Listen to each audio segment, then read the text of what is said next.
बिस्मिल्लाहिर्रहमानिर्रहीम। नाज़रीन, मैं हूं हाफ़िज़ मोहम्मद इमरान। आप देख रहे हैं चन्नू टीवी।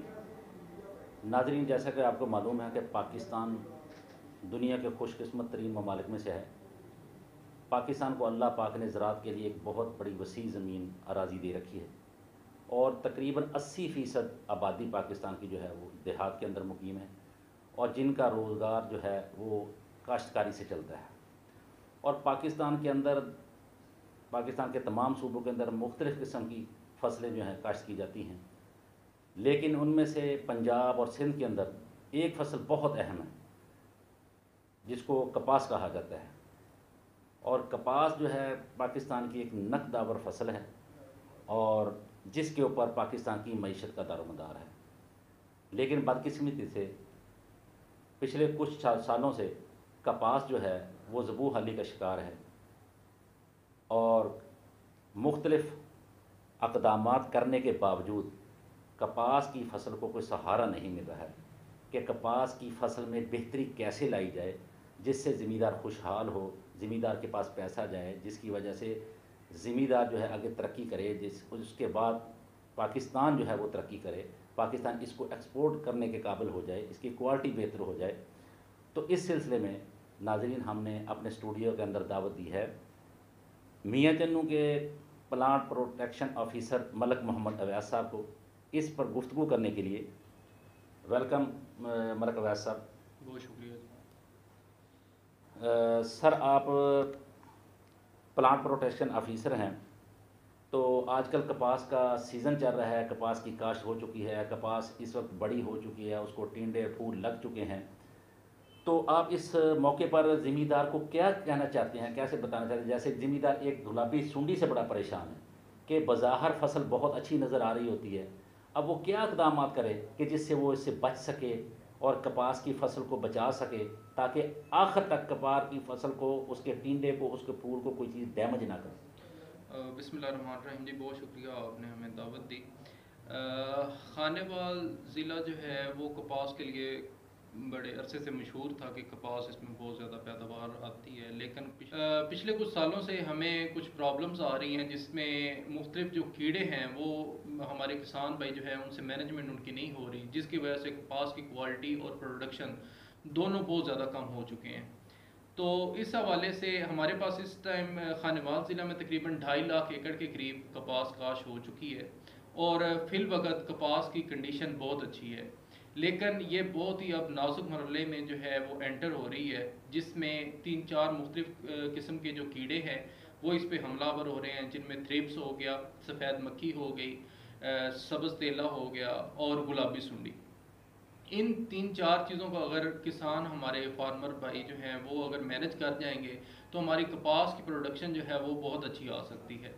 फिल वक़्त कई जगहों पे हमने देखा है कि थ्रिप्स का अटैक जो है वो आ चुका है, तो उसके हवाले से हमारी रिकमेंडेशन ये है कि आप जो महकमा ज़राअत की सिफारिश करदा ज़ैरें हैं आप उनको ही इस्तेमाल करें, और इसी लिहाज से सफ़ेद मक्खी जो है उसके लिए भी आप सिफारिश करदा ज़ैरें जो हैं वो इस्तेमाल करें।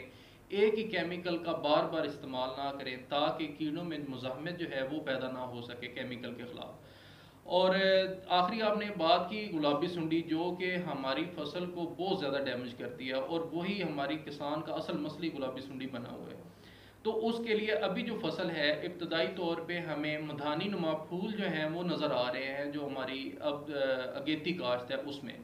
तो फार्मर भाइयों से ये हमारी गुजारिश है कि उन जो मधानी नुमा फूल हैं उनको वो चुनाई करके एकड़ में से और उनको किसी जगह पे दबा दें, ज़मीन में दबा दें या उनको जला दें, ताकि उसमें मौजूद सुंडी जो है वो तलफ हो सके, वो प्यूपा फॉर्म में और फिर परवाना उसका ना बन सके, ताकि आने वाली फसल को वो डैमेज ना कर सके।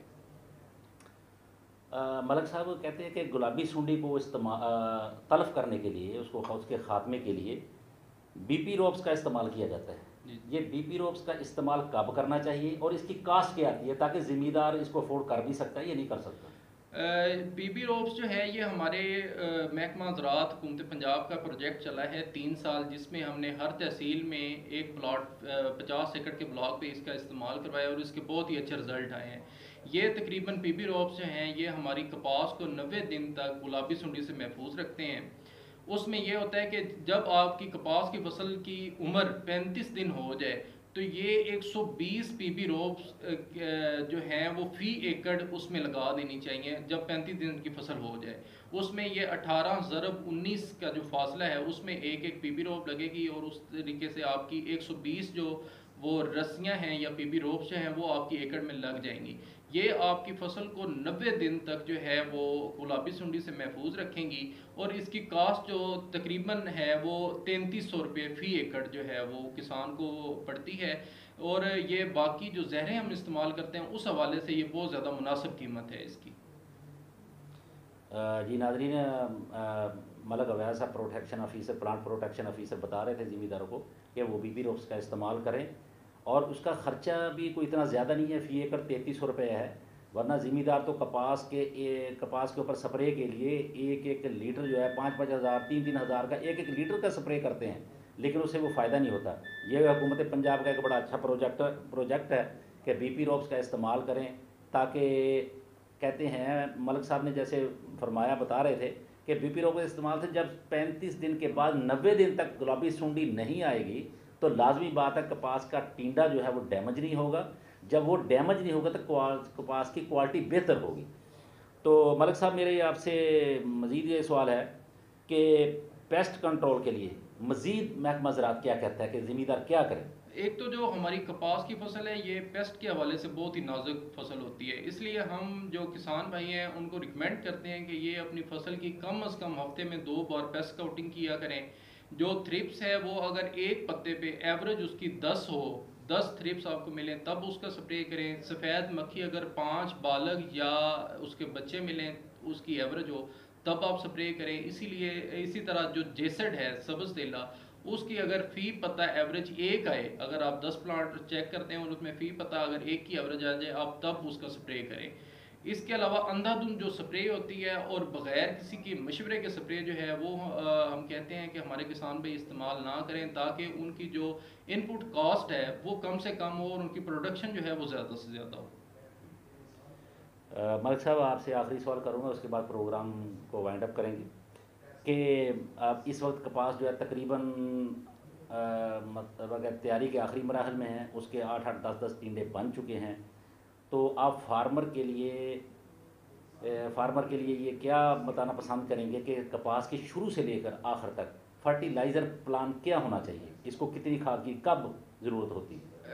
एक तो जो हमारे किसान भाई इस टाइम इस्तेमाल कर रहे हैं ना नाइट्रोफास का, जब टिंडे वगैरह उसके लग चुके हैं उसके बावजूद वो नाइट्रोफास इस्तेमाल कर रहे हैं या फास्फोरस की खादें जो इस्तेमाल कर रहे हैं उनका इस्तेमाल एक तो वो ख़त्म कर दें, क्योंकि फास्फोरस जो है वो हमें इब्तदाई दिनों में ज़्यादा चाहिए होती है, बाद में इसकी बहुत कम मिकदार चाहिए होती है। इस टाइम जो है वो यूरिया की ज़्यादा मिकदार भी आप लोगों ने नहीं डालनी, इसमें आप दोबारा जो है वो इस्तेमाल कर सकते हैं, जिसकी वजह से इसकी बढ़ोतरी भी ज़्यादा ना हो और उसके जो ऊपर फूल लगे हुए हैं वो उसका केरा ना हो।